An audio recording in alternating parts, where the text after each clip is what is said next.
नमस्कार दोस्तों, स्वागत है आप सभी का आपके अपने इस यूट्यूब चैनल धीवर एकेडमी पर। दोस्तों, आज का जो हमारा क्लास होने वाला है वो क्लास नंबर 19वां होने वाला है। और आज के क्लास का जो हमारा विषय रहने वाला है वो शिक्षण अभिरुचि रहने वाला है। और आज के क्लास का जो हमारा टॉपिक रहने वाला है वो विकास की अवस्थाओं के बारे में हम लोग MCQ सीरीज़ करेंगे। तो आप लोगों को सबसे पहले बता दूँ, आप लोगों को क्लास क्रमांक 18वां में विकास की अवस्था क्या होता है, किस प्रकार से होता है, इन तमाम जो थ्योरी क्लास है उसको क्लास क्रमांक 18वां में पढ़ा दिया था। उसके बाद बोला था आप लोगों को कि क्लास क्रमांक 19वां जैसे ही मैं लाऊंगा तो इसी टॉपिक पर आप लोगों को जितने प्रकार की MCQ सीरीज़ हो सकेगा उन तमाम MCQ सीरीज़ का आप लोगों का प्रैक्टिस कराऊंगा बोल करके। तो आज के इस क्लास में विकास की अवस्थाओं के बारे में जितने प्रकार से प्रश्न बन सकते हैं उन तमाम प्रश्नों को हम लोग प्रैक्टिस करते हुए चलेंगे, ठीक है। और आप लोगों को क्या करना है, आप लोगों को ध्यानपूर्वक क्वेश्चन को पढ़ना है और उसके बाद मेरे आंसर लेने से पहले खुद आप लोगों को आंसर लेना और प्रैक्टिस करना है आप लोगों को, ठीक है। और अगर आप लोगों ने क्लास क्रमांक 18वां को नहीं देखा होगा तो पहले उसको देख लीजिए। उसके बाद जब आप लोग इसको करोगे मतलब MCQ सीरीज़ को करोगे तो बेहतरीन तरीके से आप लोगों को समझ में आएगा। और तमाम चीज़ों को नोट करने वाली बात को आप लोगों को नोट करने के लिए भी बोल दिया हूँ। और आज का ये जो क्लास ख़त्म हो जाएगा उसके बाद इसका जो पूरा PDF है वो मैं अपने व्हाट्सएप ग्रुप में डाल दूंगा। तो वहाँ से आप लोग ज्वाइन कर लेना, मतलब डाउनलोड कर लेना। और डाउनलोड करने के बाद एक बार और आप लोग अच्छे से प्रैक्टिस कर लेना, ठीक है। और आप लोगों के लिए मैं टोटल 30 प्रश्न लेकर के आया हूँ और आप लोगों को 20 से 25 प्रश्न आप लोगों को प्रैक्टिस कराऊंगा। उसके अलावा 10 से 15 जो क्वेश्चन रहेगा वो आप लोगों को होमवर्क के लिए छोड़ दूंगा, ठीक है। तो वो आप लोग क्या करना, आप लोग अच्छे से उसका आंसर देख लेना, मतलब PDF के लास्ट में आंसर दे दूंगा तो प्रैक्टिस भी आप लोगों को करते बन जाएगा और कौन सा आंसर सही है ये आप लोगों को भी पता चल जाएगा, ठीक है। तो ऐसे ही आप लोग करना, आप लोगों को PDF तुरंत ही प्रोवाइड कर दूंगा, ठीक है। तो चलिए ज़्यादा देर नहीं करते हैं, सीधा सीधा पढ़ने के ऊपर फोकस करते हैं। तो आप लोगों को व्हाट्सएप ग्रुप में कैसे जुड़ना है ये भी आप लोगों को बाद में बता दूंगा, ठीक है। चलिए प्रश्न क्रमांक फर्स्ट को सबसे पहले आप ध्यान से पढ़िए। उत्तर बाल्यावस्था में बालक भौतिक वस्तुओं के किस तत्व में परिवर्तन को समझने लगते हैं? ऑप्शन ए सिर्फ संख्या, ऑप्शन बी सिर्फ द्रव्यमान, ऑप्शन सी सिर्फ द्रव्यमान और संख्या, या ऑप्शन डी द्रव्यमान संख्या और क्षेत्र। तो क्या इसका आंसर होगा?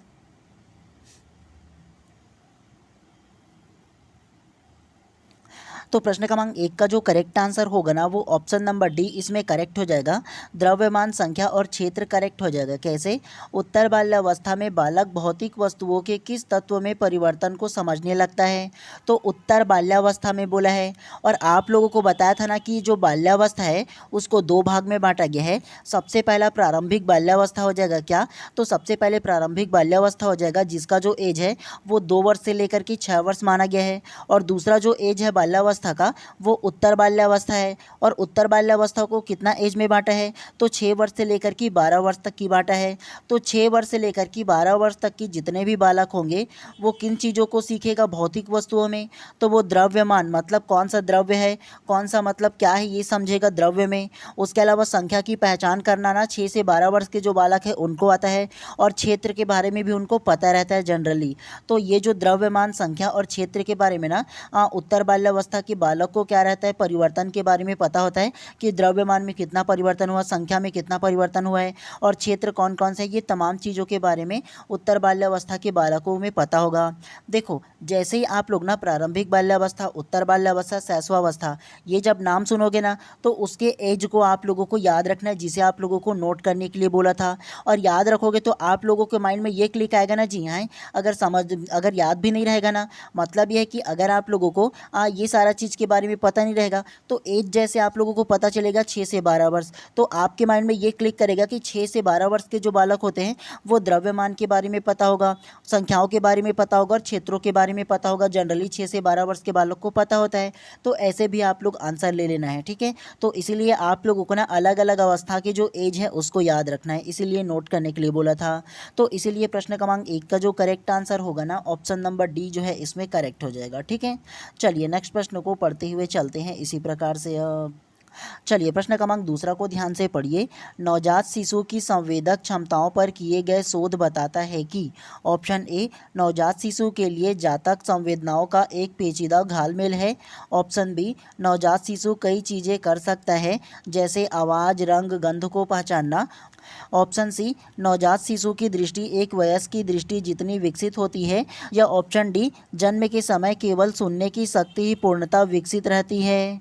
तो क्या इसका आंसर हो सकता है?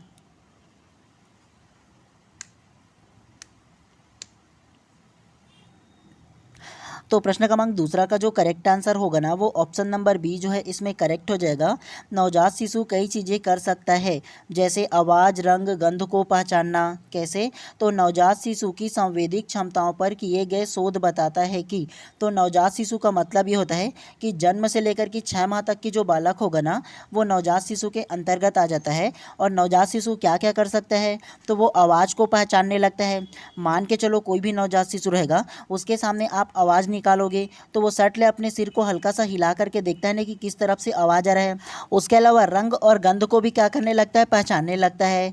अब आप लोगों के मन में ये सवाल आएगा कि सर अगर नवजात शिशु का जो एज होता है वो 6 माह तक की होता है, तो आप मुझे ये बताओ कि रंग और गंध को कैसे पहचानेगा एक 6 माह का बालक जो है वो? तो एक चीज़ आप लोगों को बता दूं, व्यापम के द्वारा ना टेट 2016 में ना ये टेट के एग्ज़ाम में पूछा गया प्रश्न है और व्यापम ने ऑप्शन नंबर बी को ही करेक्ट लिया था। तो हम लोग ये आर्ग्यू नहीं कर सकते कि यार ये तो 6 माह वाली बालक है तो कैसे पहचानेगा। जो आंसर व्यापम ने लिया है उसी अनुसार हमको भी आंसर लेना है, क्योंकि हम लोगों को भविष्य में व्यापम का ही एग्ज़ाम दिलाना है और बीएड का एग्ज़ाम और डीएलएड का एग्ज़ाम जो है ना वो व्यापम ही कंडक्ट कराता है। तो जो व्यापम ने आंसर लिया है उसी को चुपचाप हम लोगों को आंसर ले लेना है, ठीक है। कई चीज़ों के लिए चुपचाप ना हम लोगों को पता होता है एक्चुअल में, लेकिन फिर भी उस आंसर को लेना पड़ता है। तो ये चीज़ आप लोगों को ध्यान रखना है इसके बारे में, ठीक है। तो इसीलिए प्रश्न क्रमांक दूसरा का जो करेक्ट आंसर है ना ऑप्शन नंबर बी को ही आप लोगों को करेक्ट लेना है। व्यापम से आप ये तो नहीं बोल सकते ना कि यार ये गलत है सर ये है बोल करके, कोई फ़ायदे से नहीं होता है। आप लोगों ने देखा भी होगा हाल ही में अभी टेट का जो एग्ज़ाम हुआ था ना उसमें कई जो क्वेश्चन है ना एक दो उसमें गलत भी आया हुआ था, है ना। और उसमें क्या था, आंसर हम लोगों के अनुसार दूसरा था, बुक में हमने दूसरा पढ़ा था, लेकिन आंसर उन्होंने अपने अनुसार दूसरा ले लिया है। आप लोगों को पता भी होगा, अगर कि पता होगा तो नहीं ना। तो कई लोग मेरे को मैसेज किए थे इस मामले पर, जब मैं टेट का जो पेपर था ना उसको पढ़ा रहा था तो उसके लिए बताया था। तो बहुत लोग मेरे को भी बताए थे, तो उसमें हम लोग कुछ नहीं कर सकते, ठीक है। जो व्यापम को लगता है वो ले लेता है उसमें। तो जो आंसर लिया गया है उसी को आप लोगों को लेना है, आर्ग्यू वगैरह नहीं करना है, ठीक है। चलिए प्रश्न क्रमांक तीसरा को आप ध्यान से पढ़िए। निम्नलिखित में से कौन भावात्मक लगाव को दर्शाता है? ऑप्शन ए चलना सीखना, ऑप्शन बी भाषा का विकास, ऑप्शन सी भोजन करना सीखना या ऑप्शन डी अलग होने की घबराहट।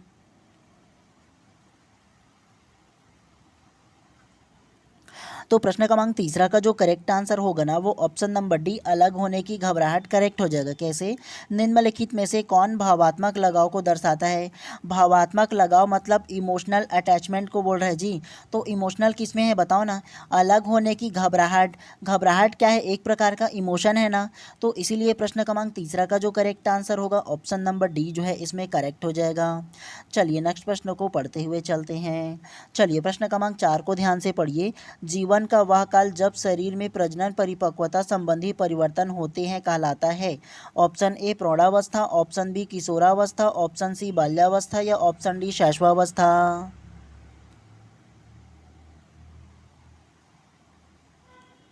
तो प्रश्न क्रमांक चौथा का जो करेक्ट आंसर है ना वो ऑप्शन नंबर बी किशोरावस्था करेक्ट हो जाएगा। कैसे? जीवन का वह काल जब शरीर में प्रजनन परिपक्वता संबंधी परिवर्तन होते हैं कहलाता है।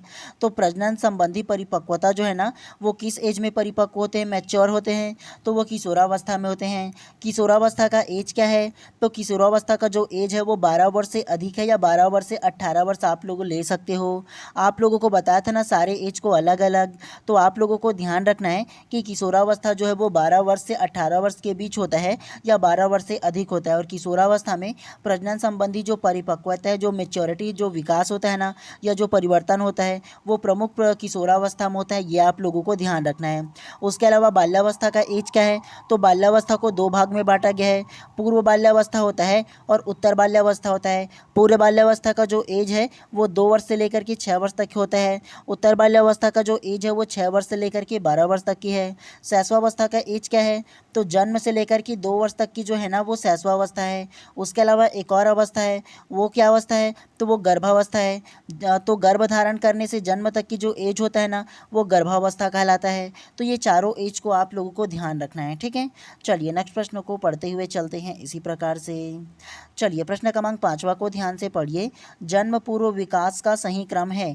ऑप्शन ए युग्मनज भ्रूण गर्भस्थ शिशु, ऑप्शन बी भ्रूण गर्भस्थ शिशु युग्मनज, ऑप्शन सी युग्मनज गर्भस्थ शिशु भ्रूण या ऑप्शन डी गर्भस्थ शिशु भ्रूण युग्मनज। आप लोगों को मैंने बताया था, इसीलिए नोट करने के लिए भी बोला था, थ्योरी क्लास में आप लोगों को याद कीजिए बोला था ना। तो क्या इसका आंसर होगा बताइए।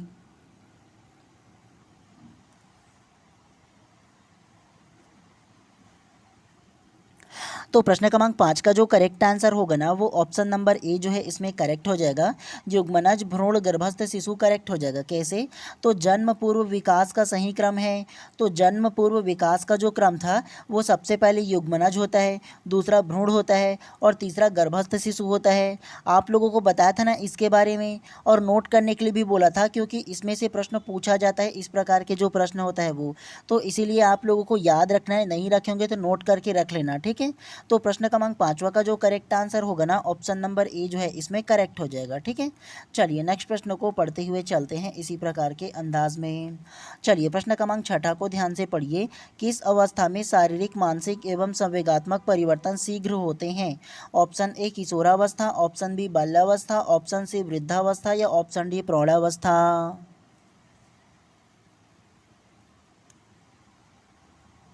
तो प्रश्न क्रमांक 6 का जो करेक्ट आंसर होगा ना वो ऑप्शन नंबर ए किशोरावस्था करेक्ट हो जाएगा। कैसे? किस अवस्था में शारीरिक, मानसिक एवं संवेगात्मक परिवर्तन शीघ्र होते हैं? तो शारीरिक, मानसिक और संवेगात्मक जो परिवर्तन होते हैं ना वो किशोरावस्था में शीघ्र होते हैं, ये आप लोगों को याद रखना है। किशोरावस्था का एज अभी बताया हो ना आप लोगों को, 12 वर्ष से अधिक जो आयु होगा उसे किशोरावस्था कहते हैं। और किशोरावस्था में शारीरिक, मानसिक और संवेगात्मक जो है ना वो विकास तीव्र होता है, यह आप लोगों को याद रखना है। उसके अलावा अगर इस प्रश्न में थोड़ा सा घुमा करके पूछा जाता ना कि किस एज में विकास तीव्र होता है, केवल अगर विकास की बात करता ना तो वो बाल्यावस्था हम लोग ले लेते। क्या? तो बाल्यावस्था को हम लोग ले लेते, एक बाल्यावस्था में और दूसरा शैशवावस्था में। इन दोनों अवस्था में ना जो विकास है वो तीव्र होता है, लेकिन शारीरिक विकास, मानसिक विकास और संवेगात्मक विकास, मानसिक का मतलब ये होता है कि उनकी बौद्धिक क्षमता जो है ना उसका बढ़ना, संवेगात्मक मतलब इमोशनल जो होता है ना, कॉग्निटिव बोल सकते हो आप लोग, तो उसका जो विकास है ना वो सबसे ज़्यादा जो विकसित होता है वो किशोरावस्था में होता है। लेकिन केवल अगर विकास को बोलते कि विकास ना तीव्र गति से किस में होता है, सबसे ज़्यादा तेज गति से, तो वो बाल्यावस्था को लेते और उसके अलावा शैशवावस्था को ले लेते, ठीक है। दोनों में से एक को आप लोगों को ले लेना था, ठीक है। तो इसीलिए प्रश्न क्रमांक 6 का जो करेक्ट आंसर होगा ना वो ऑप्शन नंबर ए जो है इसमें करेक्ट हो जाएगा। चलिए नेक्स्ट प्रश्न को पढ़ते हुए चलते हैं इसी प्रकार से। चलिए प्रश्न क्रमांक 7वां को ध्यान से पढ़िए। वाई गुणसूत्र में खालिस्तान नामक जीन होता है जो एक रासायनिक पदार्थ उत्पादित करता है जिसके कारण युग्मनज का विकास नर के रूप में होता है।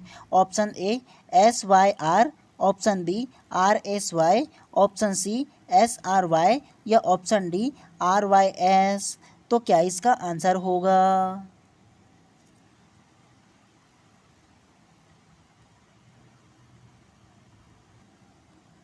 तो प्रश्न क्रमांक 7 का जो करेक्ट आंसर होगा ना वो option number C SRY correct हो जाएगा। कैसे? वाई गुणसूत्र में खालिस्तान नामक जीन होता है जो एक रासायनिक पदार्थ उत्पादित करता है जिसके कारण युग्मनज का विकास नर के रूप में होता है। तो ये SRY नामक ना जीन जो होता है उसे आप लोगों को याद रखना है। SRY नामक जो जीन है ना वो वाई गुणसूत्र के साथ क्या करता है, रासायनिक जो उत्पादित पदार्थ है ना तो उसको उत्पन्न करता है जिसके कारण ना जो विकास है वो नर के रूप में होता है।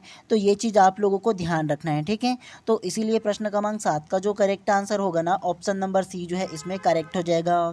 चलिए नेक्स्ट प्रश्न को पढ़ते हुए चलते हैं। ये प्रश्न क्रमांक 8वां को ध्यान से पढ़िए। टेरेटोजन एक बाह्य एजेंट जैसे एक रसायन, वायरस अथवा एक प्रकार का विकिरण है जो विपरीत रूप से खालिस्तान के विकास को प्रभावित कर सकता है। ऑप्शन ए केवल केंद्रीय तंत्रिका तंत्र, ऑप्शन बी केवल गर्भस्थ शिशु, ऑप्शन सी युग्मनज भ्रूण व गर्भस्थ शिशु या ऑप्शन डी केवल भ्रूण व गर्भस्थ शिशु। तो क्या इसका आंसर हो सकता है?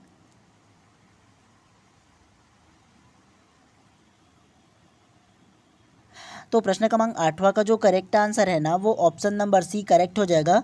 युग्मनज भ्रूण व गर्भस्थ शिशु करेक्ट हो जाएगा। कैसे? टेरेटोजन एक बाह्य एजेंट जैसे एक रसायन, वायरस अथवा एक प्रकार का विकिरण है जो विपरीत रूप से खालिस्तान के विकास को प्रभावित कर सकता है।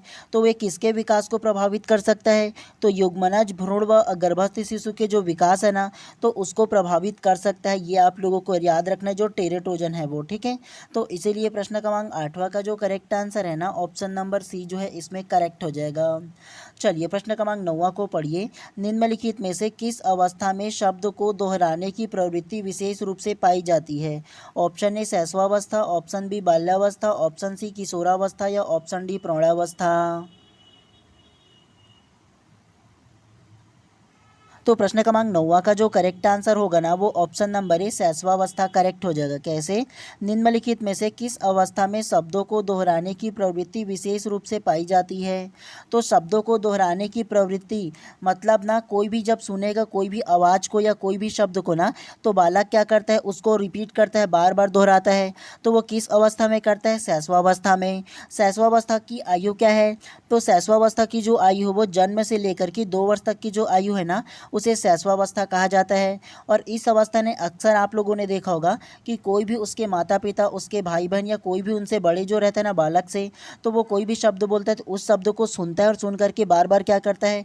दोहराते रहता है। ठीक है, तो उसी प्रकार से जो दोहराने की प्रवृत्ति जो है शब्दों को वो शैशवावस्था में होता है। तो जन्म से 2 वर्ष इसका एज होता है, ये आप लोगों को याद रखना है इसके बारे में। ठीक है, तो इसीलिए प्रश्न क्रमांक 9 का जो करेक्ट आंसर है ना ऑप्शन नंबर ए जो है इसमें करेक्ट हो जाएगा। चलिए प्रश्न क्रमांक 10वां को पढ़िए। किशोरावस्था की विशेषताओं को सर्वोत्तम रूप से व्यक्त करने वाला एक शब्द है। ऑप्शन ए विकास, ऑप्शन बी परिवर्तन, ऑप्शन सी समायोजन या ऑप्शन डी अस्थिरता। तो प्रश्न क्रमांक 10वां का जो करेक्ट आंसर है ना वो ऑप्शन नंबर बी परिवर्तन करेक्ट हो जाएगा। कैसे? किशोरावस्था की विशेषताओं को सर्वोत्तम रूप से व्यक्त करने वाला एक शब्द है, तो वो कौन सा शब्द है? वो परिवर्तन होगा। कैसे? तो किशोरावस्था में जनरली जो बालक होता है ना वो उसमें मुख्य तौर पर विभिन्न प्रकार के क्या होते हैं? परिवर्तन होते हैं। कौन कौन सा? चाहे वो शारीरिक हो, चाहे मानसिक हो, चाहे वो बौद्धिक हो, है ना, तो सभी प्रकार के उसमें क्या होता है? परिवर्तन होता है। ठीक है, किशोरावस्था में। और किशोरावस्था की एज क्या है? 12 वर्ष से लेकर के अधिक जो होगा ना वो किशोरावस्था का क्या है? एज होता है। और 12 वर्ष के बाद जो देखोगे ना तो अधिकतर जो बालक बालिकाओं में क्या होता है? परिवर्तन होता है, चाहे वो शारीरिक, मानसिक, बौद्धिक बोल सकते हो। मैच्योरिटी उनमें आते जाता है धीरे धीरे करके, तो परिवर्तन होते रहता है ना जी। तो इसीलिए किशोरावस्था की जो विशेषता है ना उसको परिवर्तन की अवस्था कहा जाता है। इसे आप लोगों को नोट करके रखना है, पूछा जाता है इस प्रकार के प्रश्न। ठीक है, चलिए नेक्स्ट प्रश्न को पढ़ते हुए चलते हैं इसी प्रकार से। चलिए प्रश्न क्रमांक 11वां को पढ़िए। उत्तर बाल्यावस्था में बच्चे किन भौतिक इकाई के परिवर्तन को समझते हैं? ऑप्शन ए मात्रा, ऑप्शन बी मात्रा एवं अंक, ऑप्शन सी अंक या ऑप्शन डी मात्रा, अंक और क्षेत्र। तो क्या इसका आंसर होगा?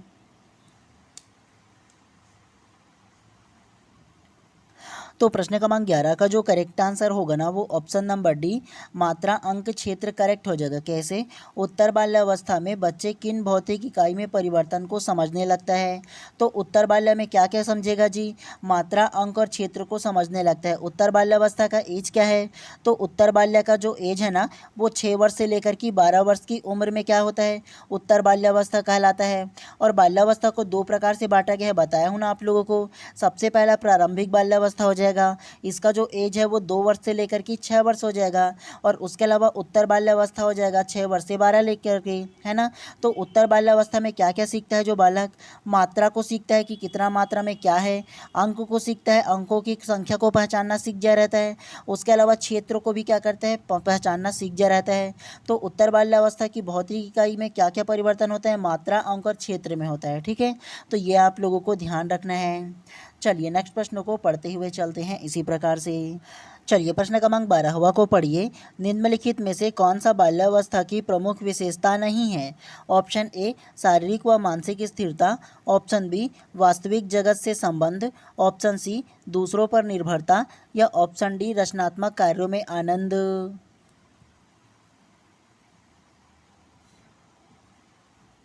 तो प्रश्न क्रमांक 12 का जो करेक्ट आंसर होगा ना वो ऑप्शन नंबर सी दूसरों पर निर्भरता करेक्ट हो जाएगा। कैसे? निम्नलिखित में से कौन सा बाल्यावस्था की प्रमुख विशेषता नहीं है? तो बाल्यावस्था की जो विशेषता नहीं है ना वो ऑप्शन नंबर सी हो जाएगा, दूसरों पर निर्भरता। तो दूसरों पर जो निर्भरता है ना वो बाल्यावस्था की क्या है? ये जो विशेषता नहीं है ये आप लोगों को याद रखना है। कैसे? तो देखो इसमें क्या बोला है? बाल्यावस्था की प्रमुख विशेषता नहीं है, तो विशेषता जो नहीं है वो दूसरों पर निर्भरता इसमें करेक्ट हो जाएगा।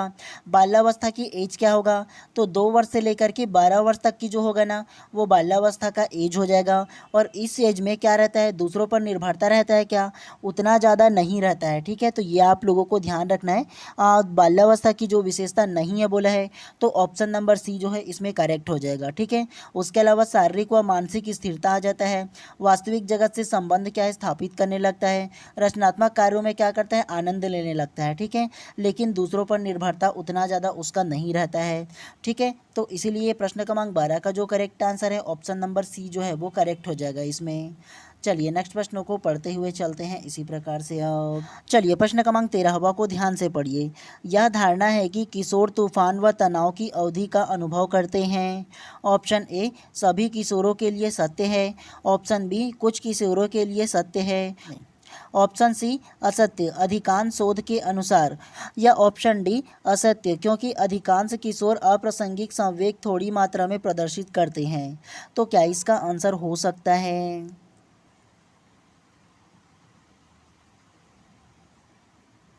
तो प्रश्न क्रमांक 13 का जो करेक्ट आंसर है ना वो ऑप्शन नंबर डी जो है इसमें करेक्ट हो जाएगा। कैसे? असत्य क्योंकि अधिकांश किशोर अप्रासंगिक संवेग थोड़ी मात्रा में प्रदर्शित करते हैं, करेक्ट हो जाएगा। कैसे? यह धारणा है कि किशोर तूफान व तनाव की अवधि का अनुभव करते हैं। तो किशोर जो है ना वो तूफान और तनाव का क्या करते हैं, अवधि का अनुभव करते हैं, लेकिन ये पूरी तरह से सत्य नहीं है, इसीलिए ये क्या कहा गया है, असत्य हो जाएगा। क्योंकि अधिकांश किशोर जो है ना वो अप्रासंगिक संवेग जो है ना वो थोड़ी मात्रा में क्या करता है, प्रदर्शित करते हैं। तो इसीलिए प्रश्न क्रमांक 13 का जो करेक्ट आंसर है ना ऑप्शन नंबर डी जो है इसमें करेक्ट हो जाएगा। ठीक है, चलिए नेक्स्ट प्रश्न को पढ़ते हुए चलते हैं इसी प्रकार से। चलिए प्रश्न क्रमांक 14 को ध्यान से पढ़िए। बाल्यावस्था में व्यक्तित्व होता है। ऑप्शन ए अंतर्मुखी, ऑप्शन बी बहिर्मुखी, ऑप्शन सी उभयमुखी, या ऑप्शन डी उपरोक्त सभी। तो प्रश्न क्रमांक 14 का जो करेक्ट आंसर होगा ना वो ऑप्शन नंबर बी बहिर्मुखी करेक्ट हो जाएगा। कैसे? बाल्यावस्था में व्यक्तित्व होता है, तो बाल्यावस्था में जो व्यक्तित्व होता है वो बहिर्मुखी होता है। और बहिर्मुखी का मतलब ये होता है कि अपना जो बात है, अपने मन में जो भी प्रकार की जो बात होगा ना वो सारी चीज़ दूसरों के सामने खुल करके बोल पाना, किसी के सामने झिझकना भी नहीं, समाज में समान रूप से क्या करना, रह पाना। ठीक है, और अपने जो मन में जो भाव है, जो विचार है ना उसको बिना डरे व्यक्त कर पाना क्या कहलाता है, बहिर्मुखी कहलाता है। ठीक है, ना किसी से डरना, ना किसी प्रकार की जो हिचक है वो होना चाहिए, तो इसे बहिर्मुखी कहते हैं। अंतर्मुखी का मतलब ये होता है कि सिर्फ ना अपने तक ही सीमित रहना, ज़्यादा किसी से बात नहीं करना। ठीक है, केवल खुद ही खुद बात करना, अकेले रहना, इस प्रकार के जो व्यक्तित्व होते हैं ना तो उसे अंतर्मुखी कहा जाता है। ठीक है, तो ये आप लोगों को ध्यान रखना है दोनों में। ठीक है, तो इसीलिए प्रश्न क्रमांक 14 का जो करेक्ट आंसर होगा ऑप्शन नंबर बी जो है इसमें करेक्ट हो जाएगा। चलिए नेक्स्ट प्रश्न को पढ़ते हुए चलते हैं इसी प्रकार से। चलिए प्रश्न क्रमांक 15 को ध्यान से पढ़िए। किशोरावस्था को सर्वोत्तम प्रकार से परिभाषित करने वाला एक शब्द है परिवर्तन। यह परिवर्तन शारीरिक, सामाजिक एवं मनोवैज्ञानिक है। यह कथन है ऑप्शन ए बिग एवं हंट का, ऑप्शन बी किलपैट्रम का, ऑप्शन सी जरसील्ड का, या ऑप्शन डी हरलॉक का।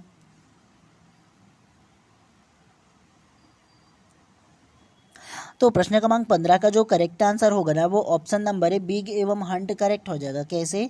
किशोरावस्था को सर्वोत्तम प्रकार से परिभाषित करने वाला एक शब्द है परिवर्तन।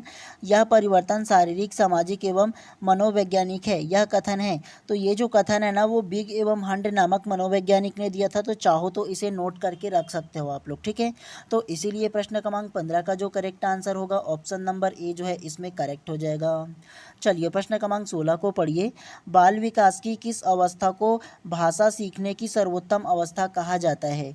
ऑप्शन ए शैशवावस्था, ऑप्शन बी पूर्व बाल्यावस्था, ऑप्शन सी मध्य बाल्यावस्था, या ऑप्शन डी उत्तर बाल्यावस्था।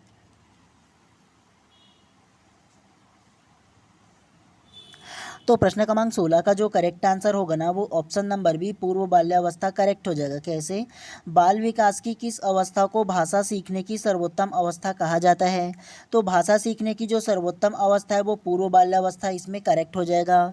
और पूर्व बाल्यावस्था का एज क्या होता है? तो पूर्व बाल्यावस्था का जो एज है वो 2 वर्ष से लेकर की 6 वर्ष की जो उम्र होता है ना तो उसे पूर्व बाल्यावस्था कहते हैं। तो ये चीज़ आप लोगों को याद रखना। और जनरली आप लोगों ने देखा होगा कि 2 वर्ष से लेकर की 6 वर्ष तक की जो बीच में होता है ना आयु, तो इस आयु के जो बालक है ना वो सर्वोत्तम रूप से भाषा क्या करते हैं, सीखने लगते हैं अच्छे प्रकार से, ठीक है। और पूर्णतः जो परिपक्व हो जाता है 6 वर्ष के आते आते ही। तो इसीलिए प्रश्न क्रमांक 16 का जो करेक्ट आंसर है ऑप्शन नंबर बी पूर्व बाल्यावस्था करेक्ट हो जाएगा। इसीलिए आप लोगों को बोलता हूँ कि आप लोगों को क्या करना है, आप लोगों को उसके एज को याद रखना है, ठीक है। और एक चीज़ आप लोगों को बता दूँ, आप लोग व्हाट्सअप ग्रुप में कैसे ऐड हो सकते हो। तो सबसे पहले आप लोग सर्च कीजिए बाय MD धीवर करके इंस्टाग्राम पर। वहाँ पर आप लोगों को मेरा प्रोफाइल मिलेगा। मेरे प्रोफाइल में कमेंट करके बोल सकते हो कि सर व्हाट्सअप ग्रुप में जुड़ना है बोल करके, तो वहाँ से आपका नंबर को लेकर के व्हाट्सअप ग्रुप में जोड़ दूंगा। उसके अलावा रेंडम आपके स्क्रीन पर एक व्हाट्सअप नंबर दिख रहा है, वो भी मेरा ही नंबर है। तो उसमें आप व्हाट्सअप करके मैसेज कर सकते हो कि सर मेरे को व्हाट्सअप ग्रुप में जोड़ना है बोल करके, तो वहाँ से भी आपका नंबर को लेकर के मैं व्हाट्सअप ग्रुप में जोड़ दूंगा, ठीक है। और व्हाट्सअप ग्रुप में जोड़ने के लिए आप लोगों को केवल नॉमिनल जो चार्ज है वो पे करना होगा। और कितना पे करना होगा, तो 149 केवल एक बार आप लोगों को पे करना होगा। उसके बाद आप लोगों का जितना भी PDF रहेगा, जितना भी आप लोगों का विषय पढ़ाऊंगा ना, तो सारे विषय का जो PDF है उसी व्हाट्सअप ग्रुप में डालूंगा। और आप लोगों के क्वेश्चन प्रैक्टिस के लिए एक्स्ट्रा क्वेश्चन भी डालूंगा, ताकि आप लोगों का प्रैक्टिस हो सके। और जो जो एग्जाम में आने लायक क्वेश्चन होगा वैसे क्वेश्चन को डालूंगा मैं। और उसके अलावा ना ये जो रिक्वायरमेंट है इसीलिए मैं रखा हूँ क्योंकि मेरे को एक्स्ट्रा भीड़ नहीं चाहिए। जो लोग वास्तविकता में पढ़ना चाहते हैं, जो लोग एक्चुअल में चाहते हैं कि मेरे को गवर्नमेंट कॉलेज चाहिए, तो उनके लिए ये जो रिक्वायरमेंट है मैं वो रखा हूँ, ठीक है। तो इसीलिए आप लोगों को इतना तो करना होगा, इतना ईजिली एफर्ट कर सकते हो। एक दिन का जो बाहर जाकर घूम करके खाते हो ना, वो मत खाना, वो मेरे को दे देना केवल, ठीक है। उसके बाद आप लोगों का जितना भी विषय का PDF है वो आप लोगों को प्रोवाइड कर दूंगा। उसके अलावा आप लोगों को ना किसी भी प्रकार से अगर सजेशन लेना हो, ठीक है, कि वो कौन सा बुक लूँ, कैसे पढ़ाई करूँ, या किस प्रकार से एग्ज़ाम दिलाऊँ, सारे चीज़ के लिए मैं तो हूँ ना, जी हैं। तो इसीलिए आप लोगों को सारा जो गाइडलाइन है वो आप लोगों को प्रोवाइड करूँगा। और आप लोगों को पता होगा कि मैंने भी गवर्नमेंट कॉलेज से ये जो कोर्स है वो कंप्लीट कर लिया है, ठीक है। तो इसीलिए आप लोगों को मैं बेहतरीन तरीके से सजेस्ट कर सकता हूँ कि आपको क्या करना चाहिए इसके लिए, ठीक है। और देखो, बुक लेकर के आप स्वयं से तो पढ़ सकते हो, लेकिन बेहतरीन गाइडलाइन आपको तब मिलेगा जब मैं आप लोगों को अच्छे से बताऊंगा। और जब किसी से आप सलाह लोगे ना जी, जो इस फील्ड में से गुजर चुका होगा, तो आपको बेहतरीन तरीके से हो सकता है। और इसीलिए, क्योंकि देखो पढ़ तो हज़ारों लोग रहे हैं, लेकिन आप एक्स्ट्रा क्या कर रहे हो, तो आप जो एक्स्ट्रा करोगे वो अपना ना गाइडलाइन ले करके क्या करोगे, अपना जो तैयारी है वो बेहतर करोगे। जो आपके मन में डाउट आएगा उसको क्लियर करोगे, तो बेहतर तैयारी होगा बाकियों से। तो इसीलिए आप लोगों को ये रिक्वायरमेंट फॉलो करना है, ठीक है। तो इन बातों को आप लोगों को ध्यान रखना है। चलिए, लेना ना लेना आप लोगों के ऊपर है। चलिए, पढ़ने के ऊपर अब हम लोग फोकस करते हैं। चलिए, प्रश्न क्रमांक 17 को ध्यान से पढ़िए। कक्षा शिक्षण अधिगम अंतःक्रियाओं को सुधारने हेतु निम्नलिखित में से कौन सी रणनीति उत्तर किशोरावस्था के विकास से संबंधित है। ऑप्शन ए क्रिया आधारित प्रस्तुति, ऑप्शन बी कक्षा में अनुकरणात्मक कार्य, ऑप्शन सी विचारों के मुक्त आदान प्रदान के साथ आदर्शीकरण, या ऑप्शन डी दत्त वचन एवं लेखन। तो क्या इसका आंसर हो सकता है।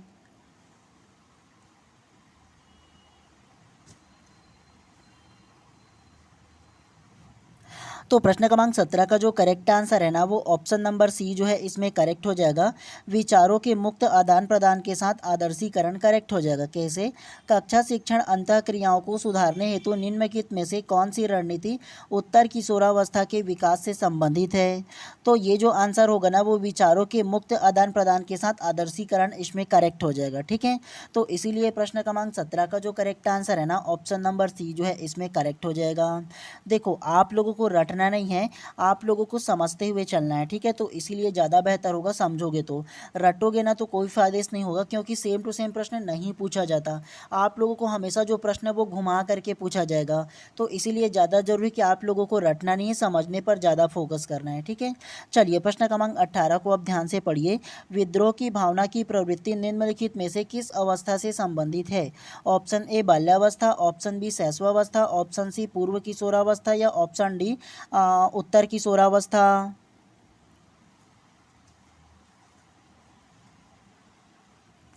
तो प्रश्न क्रमांक 18 का जो करेक्ट आंसर होगा ना वो ऑप्शन नंबर सी पूर्व किशोरावस्था इसमें करेक्ट हो जाएगा। कैसे, विद्रोह की भावना की प्रवृत्ति निम्नलिखित में से किस अवस्था से संबंधित है।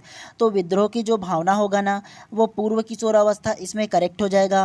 अब आप लोगों के मन में ये सवाल आएगा कि पूर्व किशोरावस्था या उत्तर किशोरावस्था क्या होता है। तो देखो, आप लोगों को केवल कोई भी प्रश्न है ना किशोरावस्था में अगर पूर्व किशोरावस्था आएगा तो उसको आप लोगों को ज़्यादा लेना है, ठीक है। क्योंकि किशोरावस्था केवल बोला गया है और किशोरा किशोरावस्था की जो एज है वो 12 वर्ष से अधिक को किशोरावस्था कहा जाता है।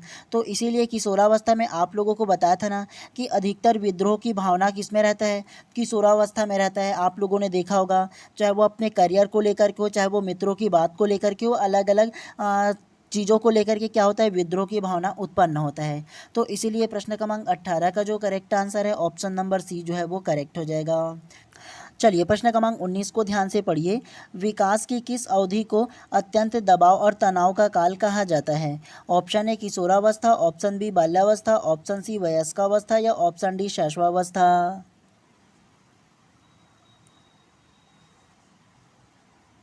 तो प्रश्न क्रमांक 19 का जो करेक्ट आंसर है ना वो ऑप्शन नंबर ए किशोरावस्था करेक्ट हो जाएगा। कैसे? विकास की किस अवधि को अत्यधिक दबाव और तनाव का काल कहा जाता है? तो विकास की जो एज है ना वो किशोरावस्था, इसमें करेक्ट हो जाएगा। और किशोरावस्था का जो एज है वो 12 वर्ष से अधिक जो है वो करेक्ट हो जाता है। किशोरावस्था में क्या होता है, अत्यधिक दबाव रहता है और तनाव रहता है। दबाव क्यों रहता है? फैमिली को लेकर के होता है। उसके अलावा तनाव क्यों रहता है? तो तनाव जो है वो करियर को लेकर के हो सकता है, फैमिली को लेकर के हो सकता है, अलग अलग जो मामले हैं तनाव, तो उसके लिए हो सकता है कि दबाव और तनाव महसूस करता है जो किशोरावस्था में बालक होता है वो। तो इसीलिए प्रश्न क्रमांक 19 का जो करेक्ट आंसर है ना ऑप्शन नंबर ए जो है इसमें करेक्ट हो जाएगा। चलिए प्रश्न क्रमांक 20 को ध्यान से पढ़ते हैं। तो प्रश्न 20 को ध्यान से पढ़िए। तनाव और क्रोध की अवस्था है। ऑप्शन ए शैशवावस्था, ऑप्शन बी किशोरावस्था, ऑप्शन सी बाल्यावस्था या ऑप्शन डी वृद्धावस्था। तो प्रश्न क्रमांक 20 का जो करेक्ट आंसर होगा ना वो ऑप्शन नंबर बी किशोरावस्था करेक्ट हो जाएगा। कैसे?